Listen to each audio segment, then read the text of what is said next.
Hürmetli vatandaş, leksiyona devamı bugün çizsağa. 2022 yıl 1. ayının 19. günü. Bu yakından beri ben bununla ışkandak bir kaşılamakımızın önün içinde söz davatımın.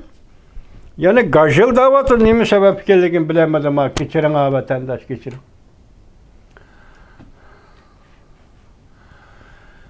Ence vaziyet ve muhakeme yukarıda görüp ettik, delpeydi de. Del vaxtıda Amerika Qoşmuş Ştatlarının Devlet Meclisi'nin şike nəfəri əzası reis ve ortak reis Cumhur Komitetinin reisi hazır Barçeletki Birleşken Devletler Teşkilatı o çıxat yazıp peydakçılık kıldı. Yani Beijing'de ötközülediğin olimpik mürasimizin burun Şinjan doğrusu tayarlanan dokulatını ilan kılışını talep kıldı. Kollayımız sizlerine Devlet Meclisi azaları. Kollayımız Prezident Joe Biden hükümetini. Allah medet versin sizlerine. Bu tüketiyen de ikinci vaziyet nime vatandaşım. Biz hazır otur Asya'dan Ukrayna'ya yetip gelgen vaziyetin kendini qoğlap gelelmedik. Otur Asya'da Kazakistan vaziyeti ahırlaştı değil. Endilikteki vaziyetin ciddilik azı Ukrayna'da, Avrupa'da başlandı. Rusya armiyası bir hesapta 100 bin, bir hesapta 170 bin, azı Belarusya'ya girip harbiy manevr başladı. Belarusya'nın g'arbiy tarafı Litva, yani Baltık boyidagi 3 devlet chegarasi. Bu yerda hozir Litva ve Baltık boyidagi devletlarmi o'zining gapini qilishga boshladi. Dal mushundaq chog'da 19 gün Amerika Qo'shma Shtatlarining davlat ishlar katibi Antony Blinken Ukrayna Kiyevga yetib keldi. Ondan keyin 21 Janvada 21 kuni kechiringlar. Janvada Rossiya Federatsiyasining tashqi ishlar ministri Lavrov bilan ko'rishdi. Germaniya, yani Berlin'de Germaniya, Fransiya, Angliya, Amerika 4 devlet diplomatları hazır Ukrayna vaziyeti doğrusida suhbatlashdi. Netice qandaq bo'ldi? Belki şu günü bilimiz bunu vatandaşlarım. Ahval ağırlık durdu. Hazır Ukrayna'nın vaziyeti de hazır torbetleri görsenler, mesela Özbekçe kanaldı, bilip elinler degen kanal ve yani karvan deydiğen kanallarda berilayotgan görüşler ve Prezident Vladimir Putin'in harbiy adamlar bilan menip yurgan ko'rinishleri, tikuchar aeroplanlar, tank ve başkalarının hamısı chegaraga toplangan. Bundaqda bu xatarlik vaziyet bo'ladi. Hozirgacha Amerika Qo'shma Shtatlari diplomatik tirishchanligini ko'rsatib keldi. Yani shundoq ko'rishdi. Ko'rib yetdik. Antony Blinken davlat ishlar katibi Yevropada Kiyevga keldi deymi?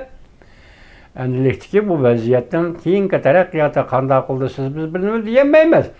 Biroq hozir gap nima darajasiga Rossiyaning talebi Ukraynaga NATO o'rinlashtirmaydi. Yani NATO Ukraynaga kirmaydi degan. Hozir shundaqmi oddiylik ko'rilamdi, buni bilgili olmaydi. O'tganda biz sizlarga vaziyat to'g'risida so'zlaganda Ukrayna, Qozog'iston, Tayvan degan.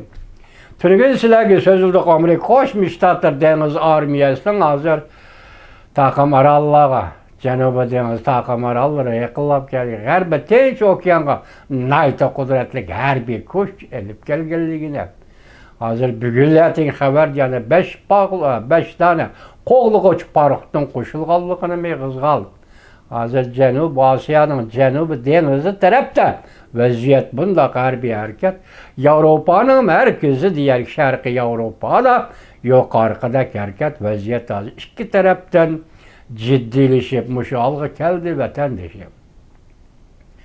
Yani bundan keyin sohbetler, diplomatik sohbetlerin neticesinde qanday qilishini qilib Yevropada mesela Ukraynada Rossiya bilan o'tirdi, jidal majro chiqmasligini chiroyli gap bilan diplomatik yo'l bilan hal qilishni, chunki Rossiya o'zi mustaqilligini e'tirof qilgan Ukrayna millati Ukraynaning mustaqilligiga hozirmi hurmat qilishni, endi onun NATO kirmasligi bir davlatning o'zidan tanlashi doirasidagi ish.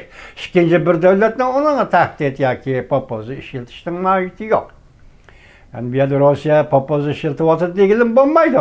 Biroq hozir harbiy harakat shu yoqqa keldi. Hozir vaziyatni qilning ustida deb bir nima tasvirlayapmizakmi? Endi Amerika Qo'shma Shtatlarining diplomatik tirishchanligi qanday natija berdi?